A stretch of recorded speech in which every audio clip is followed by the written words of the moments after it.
नमस्कार दोस्तों, competition academy के यूट्यूब पोर्टल पे आपका स्वागत है।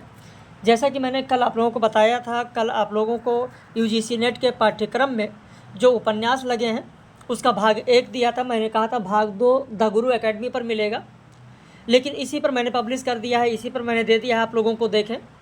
कल हम लोगों ने जो बात किया था वो देवरानी जेठानी की कहानी उपन्यास की बात की थी, परीक्षा गुरु उपन्यास की बात की गई थी, कल गोदान उपन्यास की बात की गई थी, शेखर एक जीवनी थी, बाणभट्ट की आत्मकथा, मैला आंचल की बात की गई थी, झूठा सच उसमें था, मानस का हंस था। आज जो बचे हुए उपन्यास हैं वो है तमस, राग दरबारी, जिंदगी नामा, आपका बंटी, धरती धरना अपना। तो 5 उपन्यास बचे हुए हैं।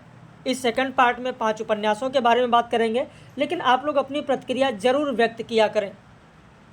मैं बार बार इस चीज़ को कहता हूँ कि आप लोग अपनी प्रतिक्रिया व्यक्त करें और वीडियो को ज़्यादा से ज़्यादा शेयर करें, ताकि और भी जो साहित्य के विद्यार्थी हैं उनको भी मदद मिल सके।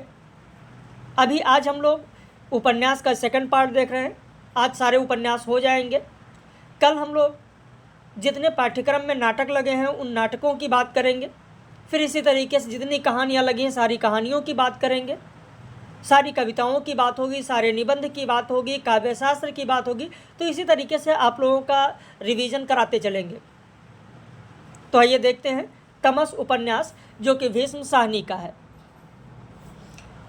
इसका विषय जो है वो है भारत विभाजन की सांप्रदायिक विभीषिका का ये महाकाव्य कहलाता है।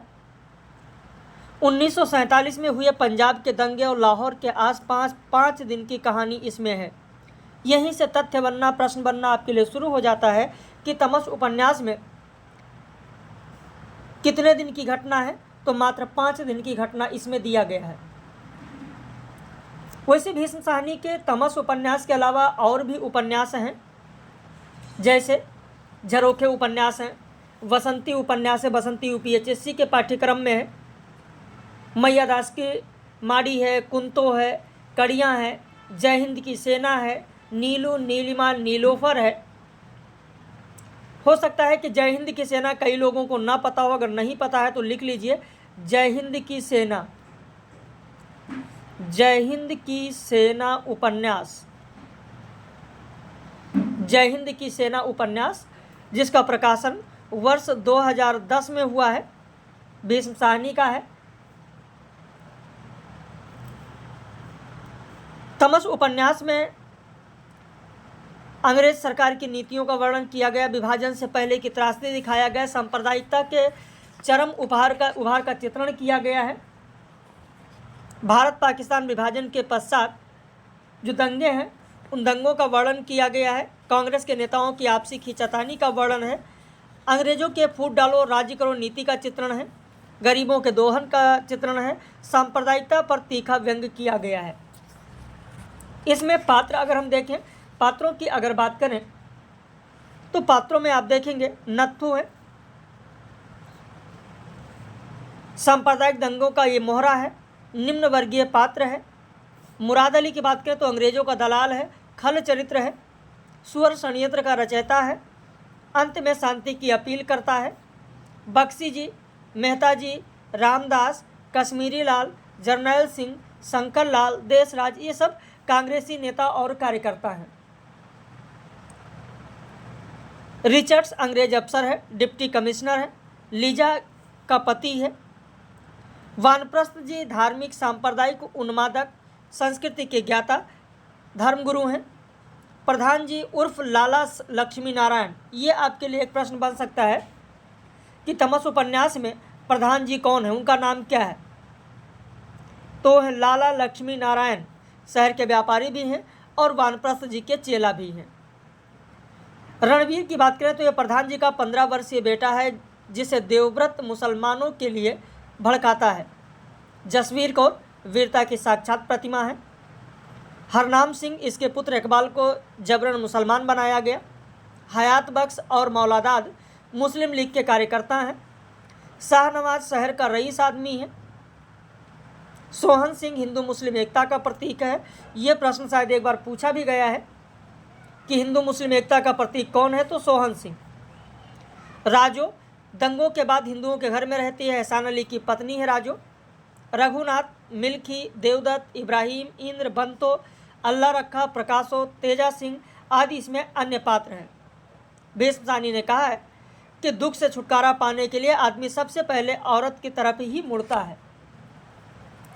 वैसे तमस की जब बात आती है तो तमस के बारे में थोड़ा सा आपको और बताना चाहेंगे, ताकि इससे ये और इसमें जो कथन है वो बताना चाहेंगे। देखिए, उपन्यासकार के रूप में भीष्म साहनी को स्थापित करने वाला जो उपन्यास है वो यही तमस उपन्यास है, जिसकी चर्चा हम लोग कर रहे हैं। इसमें सांप्रदायिकता को पूरी तरह से उठाया गया है। इसमें स्वतंत्रता से पहले पंजाब में हुए सांप्रदायिक दंगों और उससे जुड़ी क्रूरताओं का अंकन किया गया। इसमें भीष्म साहनी जी ने केवल सांप्रदायिकता का विश्वसनीय चित्रण ही नहीं किया है, बल्कि उन कारणों की भी तलाश की है जो देश के विभाजन और सांप्रदायिकता के मूल में थे। भाई तमस जो नाम इसका है, तमस नाम ही इस अंधकार को घोषित करता है जो आदमी के भीतर की इंसानियत और संवेदना को ढक कर लेता है और मनुष्य को हैवान बना देता है। भीष्म साहनी ने इस उपन्यास में यह दिखाया कि आज़ादी से पहले के ये दंगे आकस्मिक नहीं थे, बल्कि इसके पीछे एक पूरा सुनियोजित तंत्र काम कर रहा था।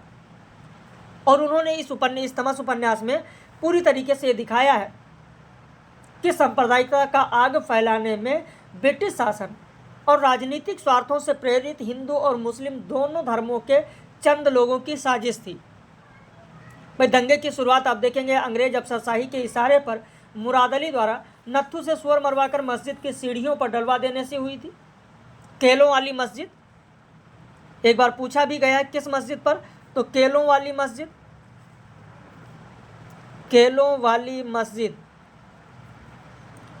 जिसके बाद जब ये सुअर को मरवा कर फेंक दिया जाता है, डलवा दिया जाता है वहाँ पर सीढ़ियों पर, और उसके बाद उपजे अविश्वास, आशंका और धर्मोन्माद से सैकड़ों साल से एक साथ रह रहे मोहल्ले के लोग, अलग अलग धर्मों के हिंदुस्तानी लोगों की आपसी सहिष्णुता, भाईचारा, प्रेम व्यवहार सब के सब बेकार हो गए, सब के सब धरे रह गए। सांप्रदायिकता शुरू हो गई, अमानवीयता का नंगा चेहरा सामने आया। और ये सब किसकी देन है? ब्रिटिशों की देन है।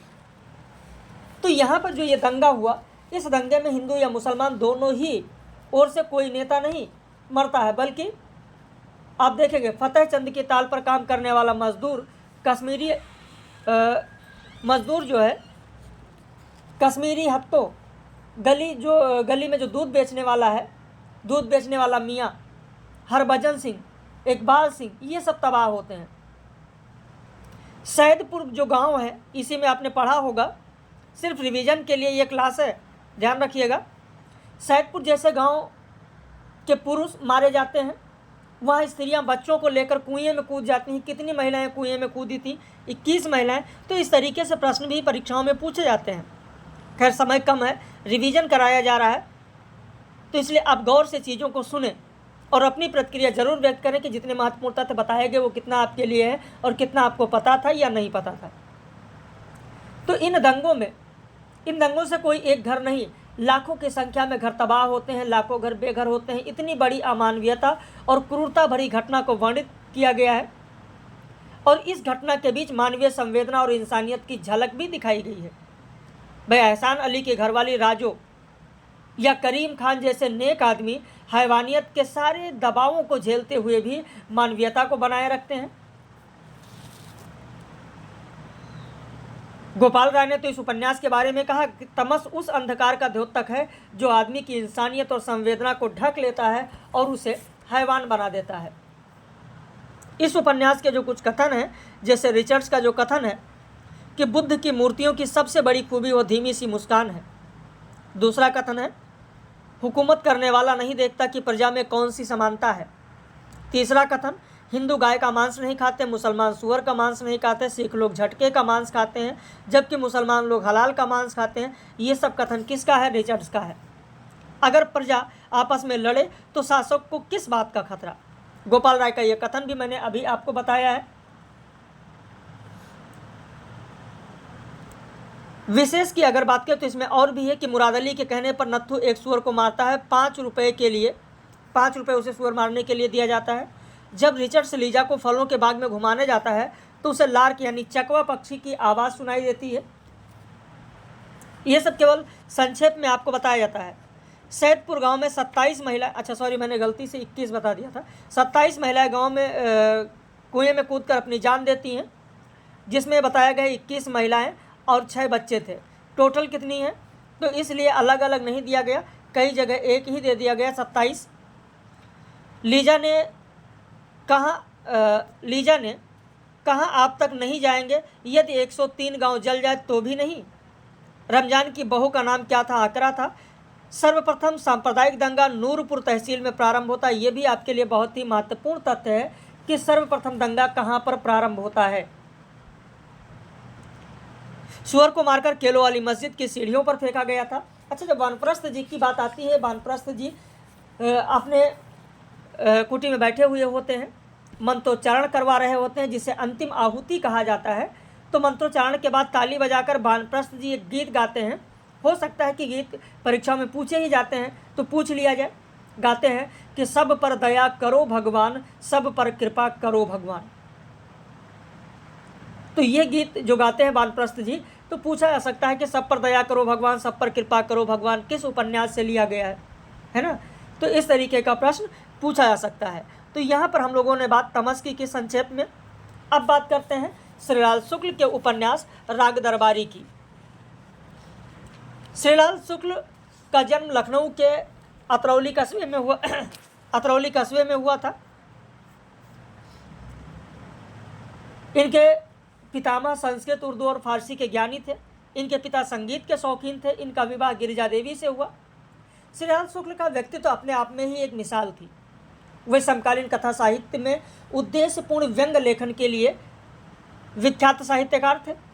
स्वतंत्रता के बाद के भारत के ग्रामीण जीवन की मूल्यहीनता को प्रस्तुत करने वाले उपन्यास राग दरबारी के लिए उन्हें साहित्य अकादमी पुरस्कार भी मिला था। इस राग दरबारी उपन्यास में अगर हम देखें तो इसका विषय है देश की शिक्षा व्यवस्था की दुर्गति का चित्रण, न्याय की स्थिति का चित्रण, बेशर्मी के साथ बेईमानी का चित्रण, जमींदारी प्रथा के प्रभाव की कमी, राजनीति में भ्रष्टाचार, गाँवों में आपसी रंजिश, और चित्रित गांव है शिवपालगंज। अच्छा, गाँवों में आपसी रंजिश की जब बात आती है तो एक तथ्य याद आता है। गांव यानी गाँवों को राग दरबारी उपन्यास का प्रारंभ जो हुआ है, प्रारंभ में गांव को क्या कहा गया, भारतीय गांव को क्या कहा गया है, किसकी संज्ञा दी गई है? भारतीय देहात को क्या कहा गया है? भारतीय देहात को क्या कहा गया है? कितने लोग बताएंगे? कमेंट करके बताइएगा। आपके लिए ये प्रश्न छोड़ रहे हैं कि राग दरबारी उपन्यास के प्रारंभ में भारतीय देहात को किसकी संज्ञा दी गई, किससे तुलना की गई है? भारतीय देहात की तुलना किससे की गई है? भारतीय देहात को क्या कहा गया है? बताएंगे आप लोग? चलिए, आपके कमेंट का इंतजार रहेगा, लेकिन मैं आपको बता देता हूं, लेकिन कमेंट जरूर करिएगा कि मेरे बताने से पहले आपको पता था या नहीं। महासागर कहा गया है। महासागर उपन्यास यहीं से प्रारंभ होता है कि शहर का किनारा उसे छोड़ते ही भारतीय देहात का महासागर शुरू हो जाता है। तो महासागर कहा गया है। प्रारंभ से इसी तरीके के प्रश्न परीक्षा में पूछ लिए जाते हैं। इसमें पात्र हैं वैद्य जी, छंगामल इंटर कॉलेज के मैनेजर हैं, कोऑपरेटिव यूनियन के मैनेजिंग डायरेक्टर हैं वैद्य जी। रंगनाथ वैद्य जी के भतीजे हैं, कहीं कहीं भांजे भी दिया गया है, ध्यान रखिएगा। इतिहास में यमे किए हैं और 5-6 महीने की छुट्टी पर आए हैं गांव। रुप्पन बाबू वैद्य जी का छोटा बेटा, वैद्य जी का बेटा है, छात्र नेता है, गयादीन की बेटी बेला से प्यार करता है। बद्री पहलवान बड़ा बेटा है। सनीचर जिसका नाम है मंगलदास, वैद्य जी के यहाँ भांग पीसता है और अंत में ग्राम प्रधान बनता है। यानी ग्राम प्रधान का नाम क्या है? मंगलदास। या मंगलदास किसका अन्य नाम है? सनीचर का। मास्टर मोतीराम इंटर कॉलेज में विज्ञान के अध्यापक है। गांव में इनकी आटा चक्की लगी हुई है। खन्ना मास्टर हैं, इतिहास के मास्टर हैं, अध्यापकों के नेता हैं। लंगड़ जो कि अस्थायी आम आदमी का प्रतिनिधित्व करता है, जो भ्रष्ट व्यवस्था के आगे झुकता है। राधेलाल झूठी गवाही देने में पारंगत है। जोगनाथ स्थानीय गुंडा है और वैद्य जी का आदमी है। बेला गयादीन बनिए की पुत्री है और इसके और रुक्पन के प्रेम के चर्चे पूरे शिवपालगंज में हैं। रुक्पन बाबू और इसके जो चर्चे हैं वो पूरे शिवपालगंज में है। वर्तमान इसमें जो कथन दिया गया है कि वर्तमान शिक्षा पद्धति रास्ते में पड़ी कुतिया है जिसे कोई भी लात मार सकता है। ये पहले ही अध्याय में कहा गया है। इस अध्याय में जो पहला अध्याय है वैसे कुल अध्यायों की संख्या इसमें कितनी है? अगर इसमें कुल अध्यायों की संख्या देखी जाए तो 35 है और अंत में पलायन संगीत है। अंत में पलायन संगीत है। जो पलायन संगीत है वह किसके लिए है? पलायन संगीत रंगनाथ के लिए है। पलायन संगीत रंगनाथ के लिए है। कुल अध्यायों की संख्या 35 है। पहले अध्याय में ही यह कथन है जहाँ पर रंगनाथ का शिवपाल जाते हुए ट्रक ड्राइवर से वार्तालाप है, वहीं पर यह कथन दिया गया है। वहीं पर यह कथन दिया गया कि वर्तमान शिक्षा पद्धति रास्ते में पड़ी कुतिया है जिसे कोई भी लात मार सकता है। इस उपन्यास में आदर्श और यथार्थ के बीच खींचातान का भी चित्रण किया गया। इस उपन्यास में कॉलेज, सहकारी समिति, ग्राम सभा का त्रिकोणात्मक संघर्ष भी दिखाया गया है। इस संघर्ष के केंद्र में कौन है? वैद्य जी हैं। दूसरा जो अध्याय है, दूसरा अध्याय में आप देखेंगे कि थाने का चित्रण किया गया। रुपन बाबू का व्यक्तित्व बताया गया। रुपन बाबू के बारे में कहा गया है कि उनकी इज्जत थी कि पूंजीवाद के प्रतीक दुकानदार उनके हाथ सामान बेचते नहीं, अर्पित करते थे। शोषण के प्रतीक इक्के वाले उन्हें शहर तक पहुंचाकर किराया नहीं मांगते थे, आशीर्वाद मांगते थे। जहां पर कॉलेज की बात आती है, छंगामल इंटर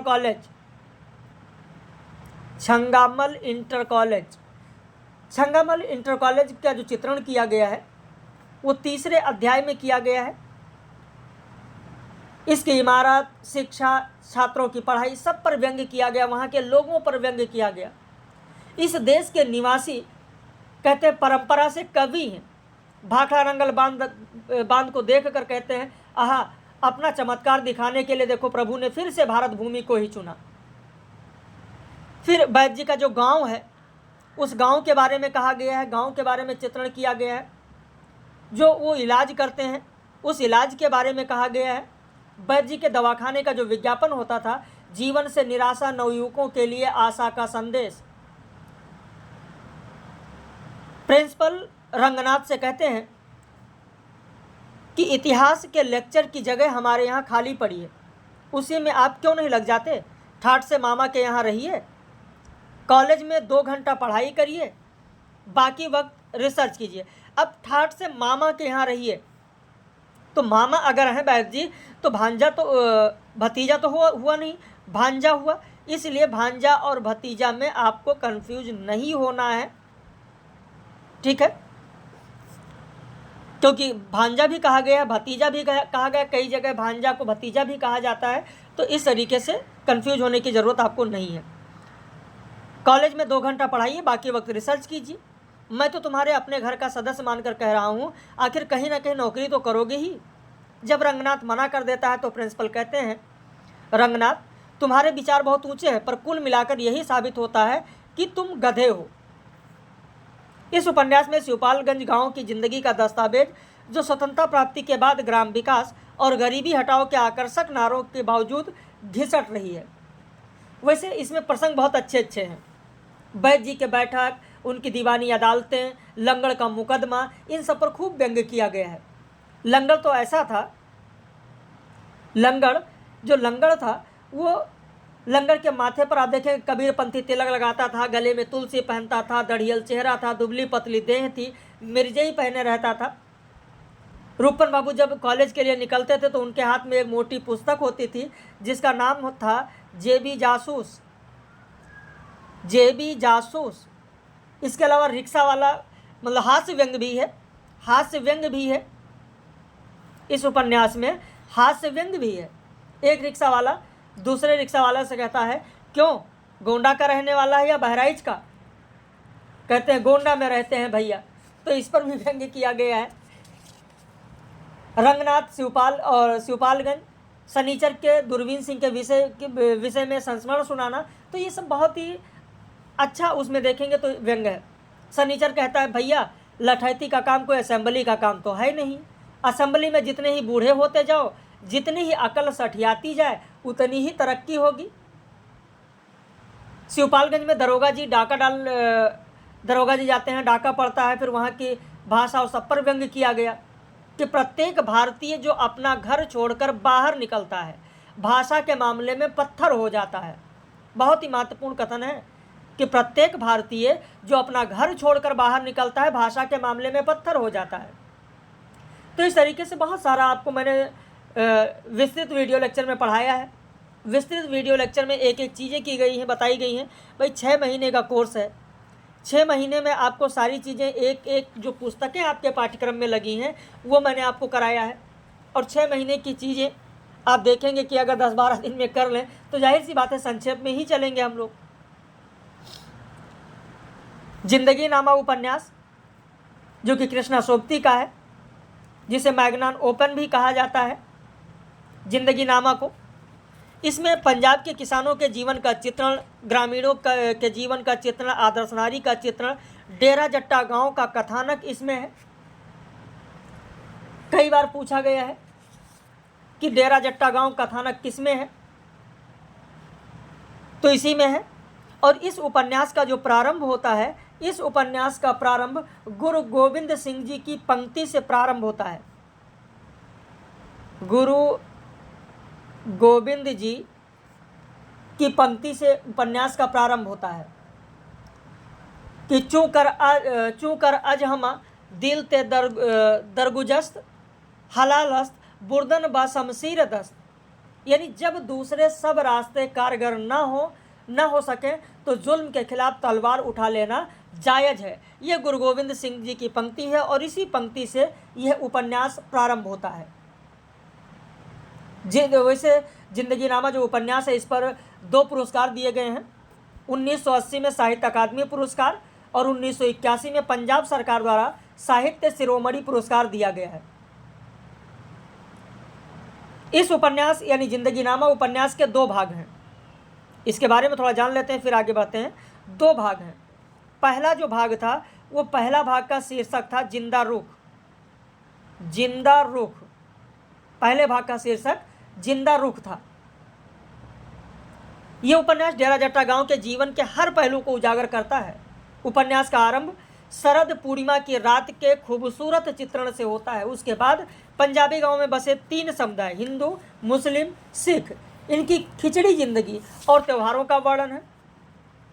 ये जो उपन्यास है, इस उपन्यास का कालखंड जो जान पड़ता है वो जब उपन्यास आप पढ़ेंगे तो आपको ये लग जाएगा कि इसका कालखंड 1910 से लेकर 1915 ईस्वी के आसपास का जान पड़ता है, यानी इसी के बीच का जान पड़ता है। इसमें आप देखेंगे भगत सिंह के चाचा अजीत सिंह, क्रांतिकारी कवि लालचंद फलक की चर्चा प्रारंभ से अंत तक आपको मिलेगी। प्रारंभ से अंत तक आपको मिलेगी। जिंदगी नामा में अगर हम देखें, पात्र पर आते हैं उससे पहले थोड़ी सी बात कर लेते हैं। इसमें अविभाजित पंजाब का सामाजिक सांस्कृतिक चित्रण मिलेगा। पंजाब की साझा संस्कृति आपको देखने को मिलेगी। पंजाब में चौपाल में लोगों की जो प्रतिक्रियाएं होती हैं वो मिलेगी। कुछ लोगों के दुस्साहसिक कारनामे भी आपको देखने को मिलेंगे। स्वाधीनता संग्राम और देश प्रेम की अनुगूंजें सुनाई देंगी। डेरा जट्टा गांव की प्रतिदिन की गतिविधियां इसमें दिखाई पड़ेंगी आपको। इसमें पात्र देखेंगे शाह जी जो कि जमींदार हैं, हवेली के मालिक हैं। शाहनी शाह जी की पत्नी है, हिंदू परिवार में सहिष्णु महिला है। काशी शाह शाह जी का छोटा भाई है। लीला शाह शाह जी का बेटा है, इसकी देखभाल राबिया दाई करती हैं।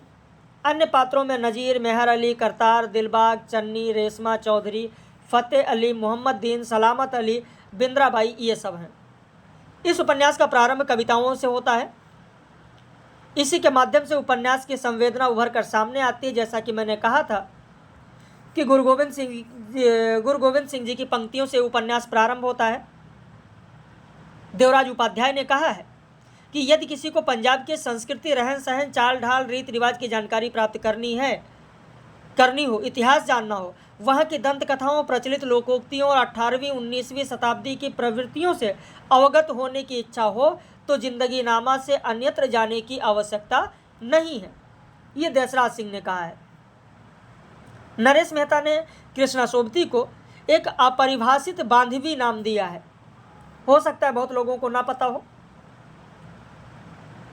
और इसी में यह पंक्ति है कि गलबहियाँ सी उमड़ती मचलती, दूध भरी छातियों से चेनाब और झेलम की धरती माँ बनी, कुर्ते के बंद खोलती दूध की बूंदे ढरकाने को।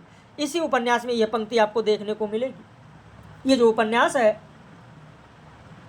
उपन्यास के पहले भाग में जो 2 भाग मैंने आपको बताया, फर्स्ट और सेकंड, पहला जो भाग है उसमें आपको देखने को मिलेगा कि शाह परिवार और पंजाब की संस्कृति के लिए बारहमासा शैली का प्रयोग किया गया, और उसी बारहमासा शैली का यहाँ यह नमूना आपको देखने को मिल रहा है। उपन्यास का प्रारंभ शरद पूर्णिमा से लेकर अंत तक वर्ष भर आने वाले सभी त्योहारों का वर्णन भी किया गया। तो यह भी प्रश्न बन सकता है कि निम्न में से किस उपन्यास में बारहमासा शैली का प्रयोग किया गया? किस उपन्यास में बारहमासा शैली का प्रयोग किया गया? हो सकता है ये जो तथ्य बता रहे हैं भाई, जो लोग पूरे ईमानदारी से, मेहनत, लगन, निष्ठा के साथ ही वीडियो को देखेंगे अंत तक, वही तो सारी चीज़ों को समझ पाएंगे। और परीक्षा में जब ऐसे तथ्य आ जाएंगे तो वही लोग कर पाएंगे जो अच्छे से पढ़ेंगे, मेहनत करेंगे, पूरी लगन और निष्ठा के साथ लगेंगे। और सफलता भी उन्हें ही मिलती है जिनको उसकी आवश्यकता होती है। भाई जिनको उसकी आवश्यकता होगी वही लगन से पढ़ेंगे भी। तो बारहमासा शैली में लिखा गया उपन्यास कौन सा है? यही जिंदगी नामा उपन्यास है, जो कि पहले भाग में बारहमासा शैली का प्रयोग किया गया। तो इसमें लगभग सारी चीज़ों का वर्णन किया गया। डेरा जट्टा गांव अविभाजित पंजाब के जिला गुजरात का एक बड़ा और प्रमुख गांव रहा है, जिसकी आबादी में जाट, किसान, फौजी, हिंदू, शाह, मुसलमान और निम्न जातियों के लोग सभी रचे बसे हैं। इसमें आर्थिक, सामाजिक दर्जाबंदी में भेदभाव मौजूद है। संभवतः शाहों का जो परिवार है वो अमीर है, गांव का वर्चस्ववादी परिवार है, लेकिन शाहों के गांव पर वर्चस्व में आर्थिक समृद्धि, गांव की उन पर आर्थिक निर्भरता, लगभग सारा गांव उनके कर्ज तले दबा होने की भूमिका तो है। लेकिन इस आर्थिक पक्ष की विडंबना को शाहों ने अपने सामाजिक व्यवहार में सद्भावना और सरपरस्ती की भावना से ढक रखा है। इस सद्भावना और सरपरस्ती द्वारा शाहों की शोषण प्रक्रिया में कोई कमी नहीं आती, लेकिन इससे वे शोषण प्रक्रिया को अधिक सहने योग्य बनाकर विद्रोह की भावना को कम कर देते हैं। कहीं विद्रोह के दबे बीज नजर आए ही तो थोड़ा बहुत कर्ज माफ कर दिया, उसे दबा दिया। यानी 100 रुपये गांव लेकर जो ये शाह लोग आए थे, इस समय आसपास के अनेक गांवों की जमीन के मालिक बन चुके हैं। इस उपन्यास में पंजाब पलटन 40 और 33 की खूब चर्चा है। इसमें फौजी जाते हैं, किस प्रकार से रहते हैं, फौजियों का पूरा जिक्र किया गया है इस उपन्यास में। इस उपन्यास में आप देखेंगे तो 1905 के बंग भंग आंदोलन, 1911 का बंग एक्ट आंदोलन, 1907 में लाला लाजपत राय और अजीत सिंह का देश निष्कासन, 1909 में जो मदन लाल ढींगरा को इंग्लैंड में फांसी दी गई उसका चर्चा, 1914 में गदर की चर्चा, कनाडा में जो कामागाटा मारू जहाज है उसकी चर्चा, तो इस तरीके दक्षिण अफ्रीका में गांधी जी की चर्चा, तो इस तरीके से ये सारी चर्चाएं इसमें की गई हैं। शाहों के घर कड़ाह चढ़े तो हलवा पूरी की सुगंध सारे पिंड में फैल गई। दिन भर वहाइयों पर रखी परातें भरती रही, बांटती रही। उतरी बंद थल्ली बंड, चूड़ों की ठट्टी, सासियों की गोट, कोई भूले चूके ना रह जाए। बुल्ले शाह कहते ना मैं अरबी, ना मैं लाहौरी, ना मैं हिंदी शहर नागौरी। ये कथन किसका है? तो बुल्ले शाह का है, जो कि बहुत ही महत्वपूर्ण है। बिंद्रायनी साइनी के कंधे से लगकर कहती हैं, जिठानी देखते चल पांधे को, अभी चांदी का कटोरा मांगेगा। नयानंदी नारियों को बताता है कि माताओं बहनों इस घड़ियाली पंडित से सदा सावधान रहें। तो खैर इस तरीके से इसमें बताया गया है। अब यहाँ पर कम से कम में मैंने इस चीज़ को कोशिश किया है कि आप तक पहुँचाया जाए। आपका बंटी उपन्यास, अब आपका बंटी उपन्यास जो मनु भंडारी का है उसकी बात करेंगे यहाँ पर हम लोग। मनु भंडारी जो आप उपन्यास है जिसका प्रकाशन 1970 में हुआ है, आपका बंटी जो उपन्यास है जिसका प्रकाशन 1970 में हुआ, कई जगह कहा जाता है 1971 में भी हुआ है। मनु भंडारी का प्रथम स्वतंत्र उपन्यास यही है, आपका बंटी। और यह उपन्यास किस पत्रिका में प्रकाशित हुआ था? तो धर्मयुग पत्रिका में प्रकाशित हुआ था। इसमें दाम्पत्य जीवन का तनाव, माता पिता के कटु रिश्ते पर संतान पर प्रभाव, निजी जीवन में संघर्ष एवं घुटन की समस्या, संवेदनशील बालक की कहानी, विवाह विच्छेद की त्रासदी, ये इसमें दिखाया गया है आपका बंटी में। यानी आपका बंटी जो है ये आज के परिवेश में लिखा गया मनोवैज्ञानिक उपन्यास है। आधुनिक परिवेश में उत्पन्न संकट बोध और मूल्य बोध को दिखाया गया है, जिसमें विवाह विच्छेद की त्रासदी में पिसते बालक बंटी को केंद्र में रखकर 16 अध्यायों में ये लिखा गया है। कितने अध्यायों में? तो 16 अध्यायों या 16 भागों में लिखा गया है। उपन्यास के वक्तव्य में बांकुरा के किसी व्यक्ति के जीवन की घटना बताया गया है।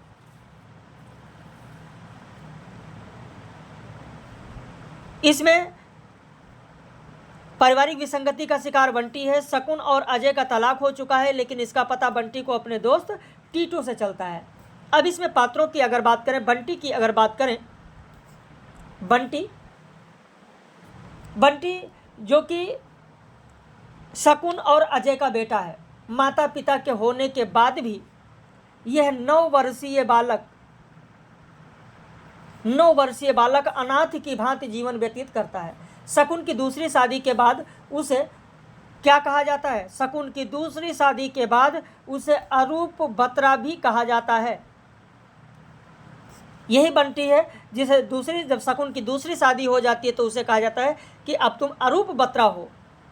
शकुन की अगर बात करें तो ये बंटी की माँ है और एक कॉलेज में प्रिंसिपल है। आधुनिक और स्वतंत्र विचार की स्त्री है।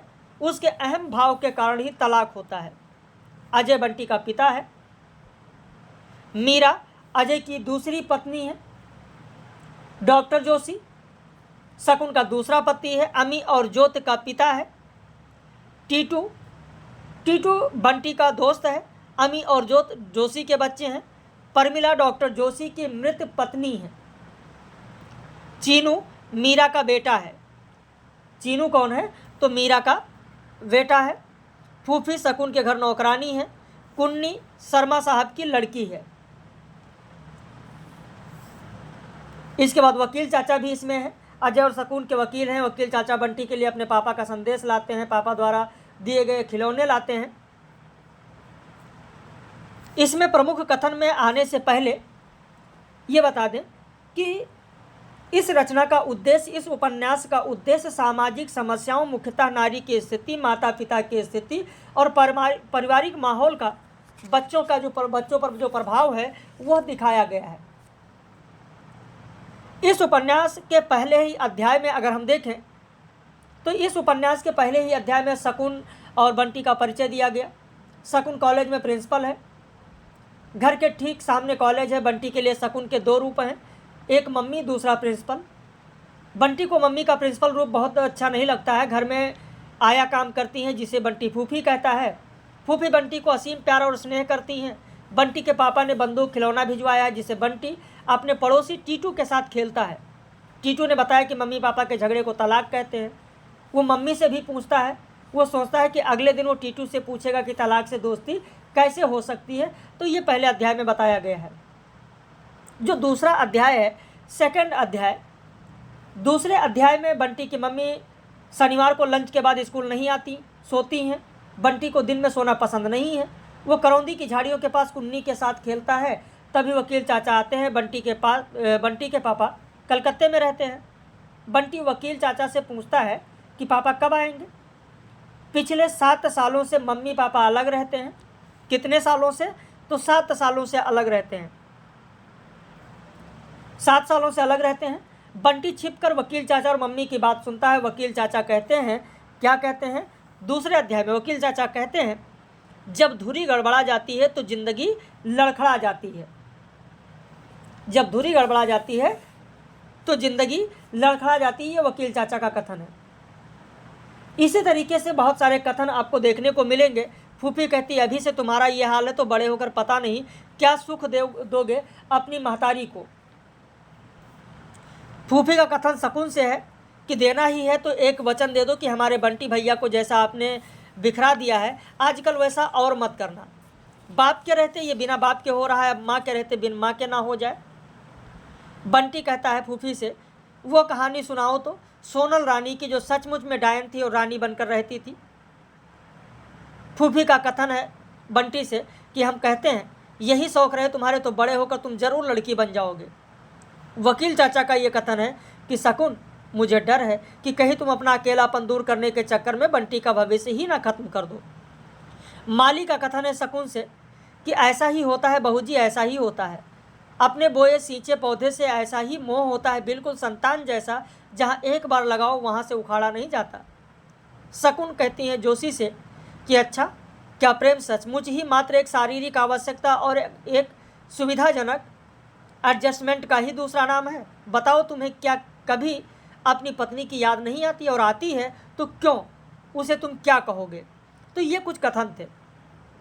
अब इसके बाद में अंतिम उपन्यास धरती धन्ना अपना। धरती धन्ना अपना जगदीश चंद्र का उपन्यास है। जगदीश चंद्र के बारे में आप जानते होंगे, इनकी पहली रचना, प्रथम रचना है पुराने घर। पुराने घर इनकी प्रथम रचना है, जो कि एक कहानी है, उर्दू कहानी है।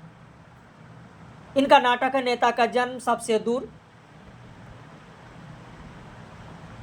इनका पहली कहानी संग्रह था रपट। बाकी उपन्यास में इनका तो कई है, यादों के पहाड़ है, धरती धन्ना अपना है, आधा पुल है, टुंडा लाट है, मुट्ठी भर कांकर है, घास गोदाम, नरक कुंड में वास, कभी न छोड़े खेत, ये सब जगदीश चंद्र के उपन्यास हैं। जो इनका है यादों का पहाड़, उसका पहले शीर्षक था ये पूरा आदमी। यादों का पहाड़ का शीर्षक पहले था पूरा आदमी, जिसके बारे में जगदीश चंद्र ने कहा भी एक जगह कि इस उपन्यास को लिखने की कोई योजना नहीं बनाई और ना ही इसके प्लाट करने के चक्कर में पड़ा। भगवान सिंह ने जगदीश चंद्र के उपन्यास यादों के पहाड़ को भोगा हुआ यथार्थ कहा है। यादों का पहाड़ जो उपन्यास है, यादों का पहाड़ उपन्यास, जिसे भगवान सिंह ने भोगा हुआ यथार्थ कहा है। भोगा हुआ यथार्थ। इसमें धरती धन्ना अपना में विषय की अगर बात करें तो पंजाब के होशियारपुर जिले के घोड़वाहा गांव के दलित समाज पर केंद्रित है। इसमें दलितों की जीवन त्रासदी, जमींदारों द्वारा इनका शोषण, जाति व्यवस्था का दोष, छुआछूत आदि का चित्रण किया गया। इस उपन्यास का जो दूसरा खंड है नरक कुंड में वास। दूसरा खंड है नरक कुंड में वास। और जो तीसरा खंड है वह जमीन अपनी तो थी। तीसरा खंड लिख लें, जमीन अपनी तो थी। जमीन अपनी तो थी तीसरा है। यहाँ पर धरती धन्ना अपना उपन्यास अगर आपके पास होगा, जिस किसी के पास भी होगा, जो भी लोग देख रहे हैं वीडियो, वो भूमिका में देखें। भूमिका में दिया गया है कि मेरा यह उपन्यास मेरी किशोरावस्था की कुछ अविस्मरणीय स्मृतियाँ और उनके दामन में छिपी एक अदम्य वेदना की उपज है। भूमिका में ही जगदीश चंद्र ने कहा है कि इस उपन्यास के शीर्षक का सुझाव जगदीश चंद्र यानी मेरे मित्र मूर्ति चड्ढा ने दिया, जबकि इस रचना को पूरा करने में मदद सोमानंद ने की। उपन्यास पूरा होने पर इसे पढ़ने के लिए सबसे पहले हमने जालंधर के प्रसिद्ध उर्दू साहित्यकार मखमूर को दिया, और इस उपन्यास में कुल अध्यायों की संख्या 49 है, 49 है, जिसमें ये जो घोड़वाहा गांव है, इस घोड़वाहा गांव में दलितों की कहानी मैंने इसमें दिया है। और ये संपूर्ण कहानी किस पर आधारित है तो काली और ज्ञानों पर। दोनों की प्रेम कथा केंद्र में है, काली और ज्ञानों। इस संपूर्ण कहानी को काली और ज्ञानों के माध्यम से व्यक्त किया गया। दलित संबंध रखने वाले काली 6 वर्ष बाद कानपुर से अपने गांव आता है, जहां उसकी चाची प्रतापी रहती हैं।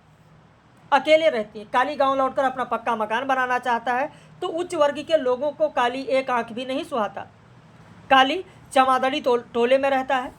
वहाँ दलितों को संपत्ति का अधिकार नहीं है। गांव के जमीनों के मालिक चौधरी हैं। चौधरी लोग छोटी छोटी बात पर दलितों की पिटाई भी कर देते हैं। इसमें जस्सो ज्ञानों की माँ है, मंगू ज्ञानों का भाई है, हरनाम सिंह गांव का चौधरी है। जबकि अन्य पात्रों में छज्जू साहब, बिशन दास, निहाली, जीतू, पीतू, निक्कू, शिवराम, पंडित संतराम, बंतू, सिद्धू, अमरू, दीनू, लच्छो, हरदेव, नाहर सिंह, नंद सिंह, पालो, ठाकुरी, संता सिंह है। भूमिका में क्या है वो मैंने आपको पूरा यहाँ पर बता ही दिया है। धरती धरना अपना का दूसरा खंड कौन सा है, तीसरा खंड कौन सा, ये भी मैंने आपको बता दिया है। उपन्यास के प्रारंभ, इसके विषय के बारे में मैंने बता दिया है। इस उपन्यास में ये बताया गया, इससे जो महत्वपूर्ण चीज़ें हैं कि काली मकान बनाना चाहता है, जिसके लिए छज्जू शाह से सलाह लेता है। छज्जू शाह उसे बताता है कि तुम नहीं बना सकते, सामलात भूमि है। सामलात का अर्थ होता है चौधरियों की सम्मिलित भूमि।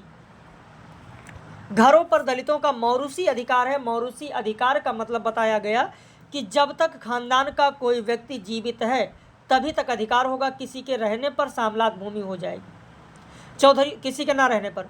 चौधरियों द्वारा अपशब्द सुने जाने पर एक पात्र नंद अपना धर्म परिवर्तित कर लेता है। पहले सिख फिर ईसाई बनता है, फिर भी छुआछूत उसका पीछा नहीं छोड़ती। तो ये संक्षेप में मैंने बताने की कोशिश की। मात्र 41-42 मिनट में 5 उपन्यासों का संक्षिप्त मैंने आपको कराया। प्रतिक्रिया अपनी ज़रूर दीजिएगा और वीडियो को ज़्यादा से ज़्यादा शेयर ज़रूर कीजिएगा। बाकी कल हम लोग आपके पाठ्यक्रम में जो नाटक हैं उनका संक्षेप देंगे। नाटक या कहानी में से किसी एक को उठाएंगे हम लोग। तो इस तरीके से 11 दिसंबर को आपकी परीक्षा है। उससे पहले सारे का सारा जितना 10 इकाई है, 10 इकाई से ऐसे संक्षेप में रिवीजन करा देंगे। बाकी जो भी आपके मित्र हैं, जो भी जानने वाले हैं, यूजीसी नेट की परीक्षा के बाद नया बैच 6 मंथ का प्रारंभ होता है, जिसमें पूरा का पूरा डिटेल पढ़ाया जाता है। आप उन्हें बता सकते हैं हमारे चैनल के बारे में। अगर आप पहली बार देख रहे हैं तो ज़रूर चैनल को सब्सक्राइब कर लीजिए। हम लोग फिर मिलेंगे कल कहानी या नाटक विधा के साथ।